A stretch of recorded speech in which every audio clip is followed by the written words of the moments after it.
That's right.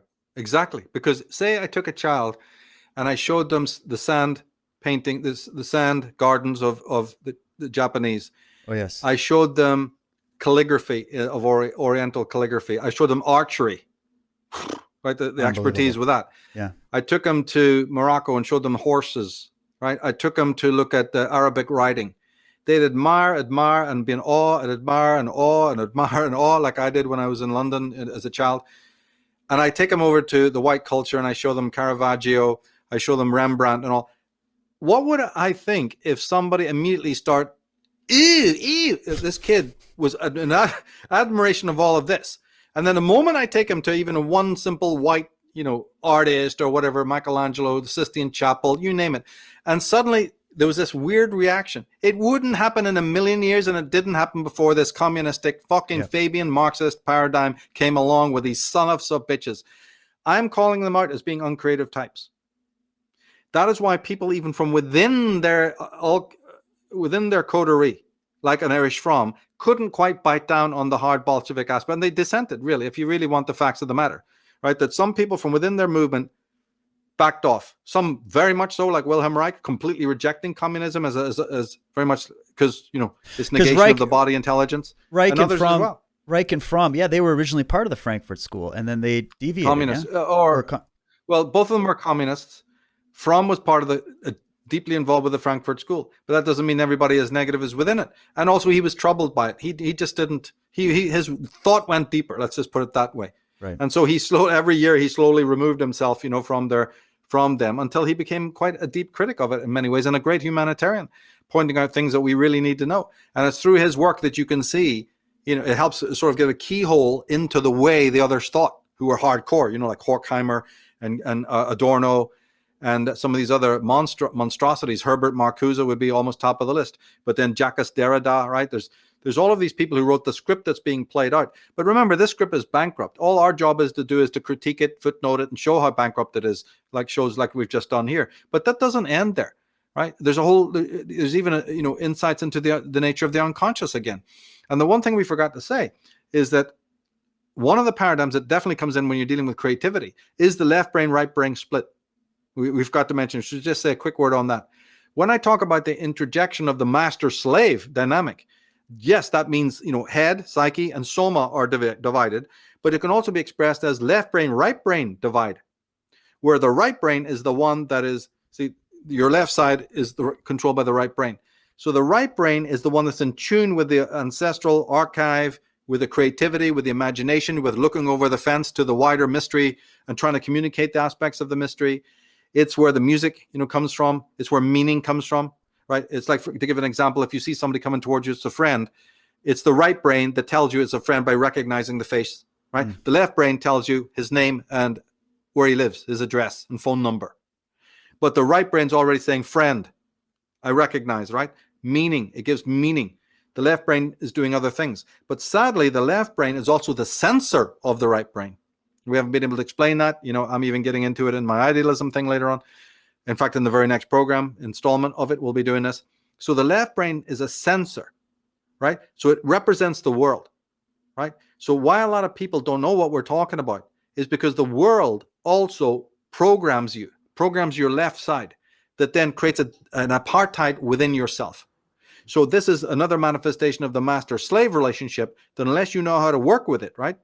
And creativity is the way you work with it, because by becoming creative and picking up an instrument, or doing some art, the left brain has total dominion over you then. And the expression of the right brain's voice, it never gets to be heard except in dreams. And unfortunately, that's very incoherent. And so Otto Rank, right? William Blake, Ayn Rand and her Romantic Manifesto, right? You must physically bring artistry into your life, become an artist. You must, and that's a self-initiation as well.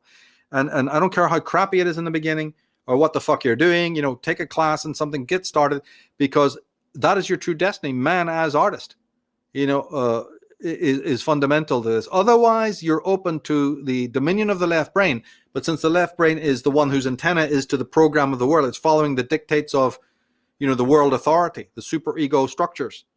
That's where the danger is, where you become completely, forced into lockstep with the prevailing paradigms.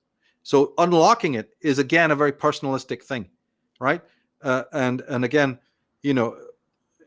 freedom is at the essence of it, because like we said, all the things you can pick to be creative: calligraphy, archery, right? Painting, pastels, my God, right?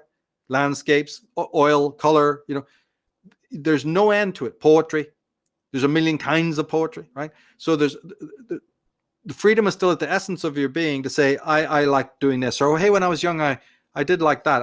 I kind of veered away from it because of the authorities of well, that's what I'm saying. The voice of, how did the voice of the authority get in your head? How did you get sidetracked from doing that thing that you used to be very good at or love? So that's what I said. The left brain listening to the will of the world, the will of the masses, the will of the crowd, the will of one other. So Siddhartha Road, the journey of, is to end the master-slave dynamic where you're the will of any other person. We are talking slightly advanced here, but the real Taoist, there comes a point where it's all thrown down, and all you have is a blank mind being guided by the Tao, the great ultimate. Of course, that's advanced, but at least you have that objective, that you've already got enough within. You don't need anything from the outside, right? But you're not throwing it down like a schizophrenic, right? You're not negating it. You're just saying, I need it no longer. I can step away from it because I feel so whole and full inside myself. Remember, there's that whole which we can't articulate, but that whole exists as surely as the individual thing exists. So let it be mysterious. So what Gabriel Marcel is also saying about the mystery cannot be exhausted. Don't try to exhaust it. Let it speak to you in its own way. But can you create the listener in that way? It means contradicting the world. It means fighting the world. It means truth against the world, because you have to become a different being with a different antenna, with a different comportment in which you allow, because the mystery is speaking all the time, Gabriel Marcel says, and these other people have said. The Taoist knows this. It's like a waterfall that never ceases. It says you've got the filters on, you've got the blinkers on, you're deafened to its voice.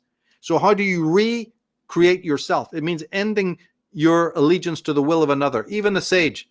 See, Bruce Lee was a disciple of Krishnamurti, who was a great teacher in this. And Krishnamurti said, when you must die to it all, die to the will of others. Not in a pathological way of resistance to them, where there's nothing, you can't die to the will of the world and then go into an abyss. That's insanity. It's the non-attachment You must go principle. back. Right. But you must reattach to the Tao. Yes. So that's the meditation. That's, as Krishnamurti said, he goes, people don't even, they talk about meditation. They have no idea what that really is.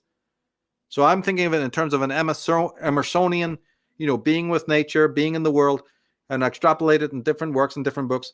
But I also extrapolate the fact that it's highly idiosyncratic. How can you die to the will of other when you're looking for, Michael, where's the spinner rack book to help me do what you're talking about? Wrong from the start. Didn't you hear what I said? It's the death to the will of others, and it's the awakening of the true holy will within yourself, right? And that's a whole different alignment and comportment, which is not taught in the West anymore, not taught really anywhere. It's really incredible how that unfolding takes place. But and I believe that creativity, which involves shadow work, right, is a release. You can't even begin without reinitiating yourself into the role of artist. There's no hope of ever unraveling that knot that ties you to the will of the masses without it. And the uncreative masses is your antithesis, but it's also your study. Every word I'm saying can only deconstructively be proven when you notice and make a study for yourself of the will of the world, the will of the masses, to then prove me right. The checklist, just go through the checklist and see they are the antithesis of what I'm talking about, but they're also the proof of what I'm talking about.